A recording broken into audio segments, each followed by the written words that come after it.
problem with most people is that they don't believe something can happen until it already has. We intercepted a communique from an Indian general saying they were fighting the Rakshasa.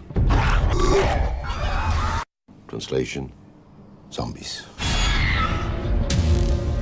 The way that this project came about is I believe it was the summer of 2006. The manuscript for, at that time, an unpublished book, World War Z by Max Brooks, was sent to us, and we really responded to it. We thought it was incredibly clever and did something that was potentially very new, which was to take zombies and put them inside of a completely real-world scenario, and also have something of global scale, which felt like an amazing opportunity. And we just fell in love with the project, and luckily for us, Paramount ended up winning kind of an auction for the rights, and that started a long journey of developing screenplays that ultimately progressed to the place where we could make the film. He wants a what? Deadly pathogen with a high mortality rate, but curable. Brad read a draft, and it dawned on him how ambitious it was. And I also think he is someone who appreciates very much living borderlessly, and this movie was a way to understand the geometry of the globe that he appreciates and lives by. And I also think he was really taken with the notion of showing what happens around the world in reaction to a single event and not being localized. It seemed fun and also challenging.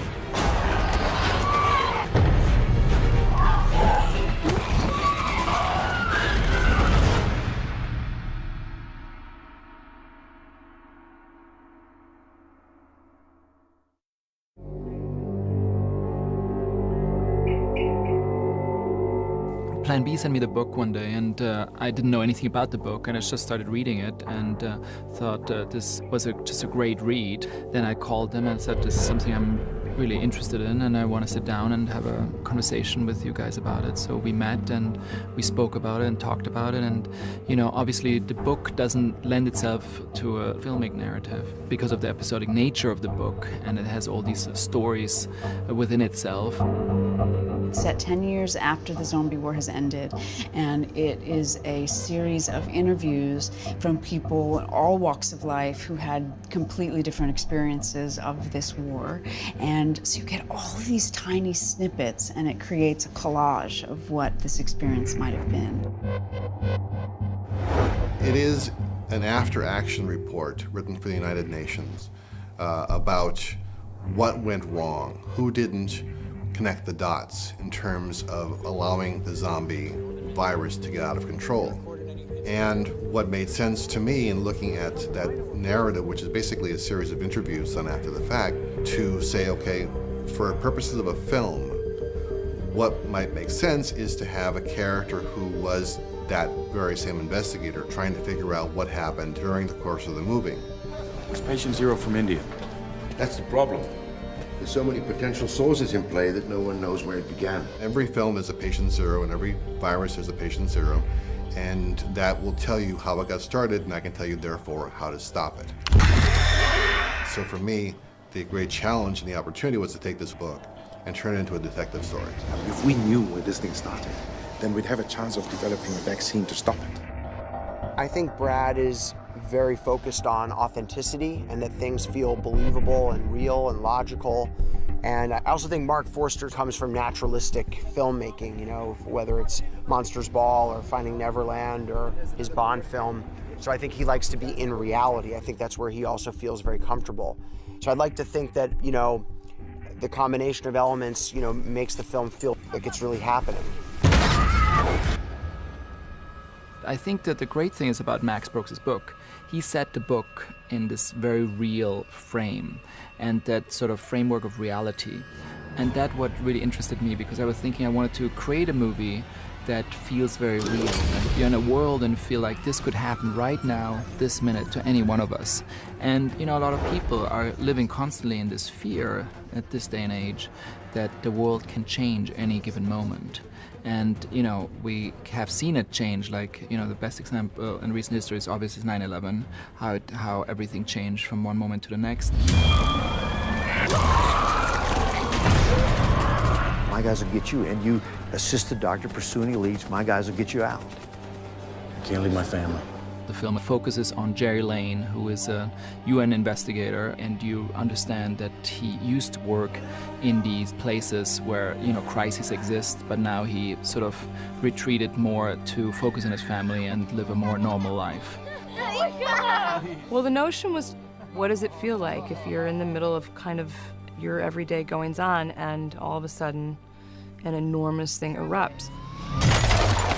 Suddenly, when the cop cuts the mirror off, it's sort of the first beat of tension, and then really everything starts to derail. Remain with your bitch! Because the film for me is not just a zombie movie. It's sort of a global epidemic, a global apocalypse. And that's what the book does as well. And that's why, you know, the title sort of mirrors this global spread, that it's not just really about zombies. You fought in New yet? Yeah. Where? Philly, Newark. What about Houston? St. Louis? Baltimore. Atlanta? Guys, I'll be honest with you. I don't know of any place back home that's doing very well. To work with Brad is incredible because he's the star of the film and he's also the producer. And he's a true artist, and he's someone who has an impeccable taste, and you can see this through his filmography, the projects he chose as an actor and the work he has done. And he's such a sublime and interesting actor, and both of us have never done anything like this. We both had to rise to the occasion and work through this genre, which we both weren't familiar with, but still create something fresh and new. Okay, come on, guys.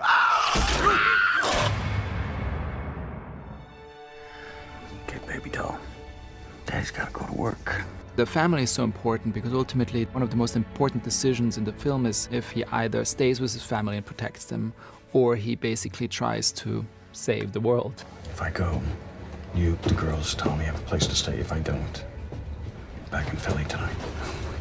It was very important to choose as his wife someone who has a strength, but at the same time has a vulnerability. And I think Mireille Enos has all these qualities, and you know, most people are familiar with her on through the TV show The Killing, and she came in and did a reading, and I thought her reading was so beautiful because it was so truthful, but at the same time there was a strength and this vulnerability, and she had all the different layers I just saw in that character. Yeah, everything's okay. I'm okay. That's the spirit. I come from a cinema which is character-driven, so that's the cinema I started with. The stories I started telling were always character-driven movies, and that's what I connect with, and what is the character's journey, and how do I connect with that character emotionally. And once I have that, you know, you can go as big as you want because you always remain with that. You have to begin with the character, and then you can explore any world you want.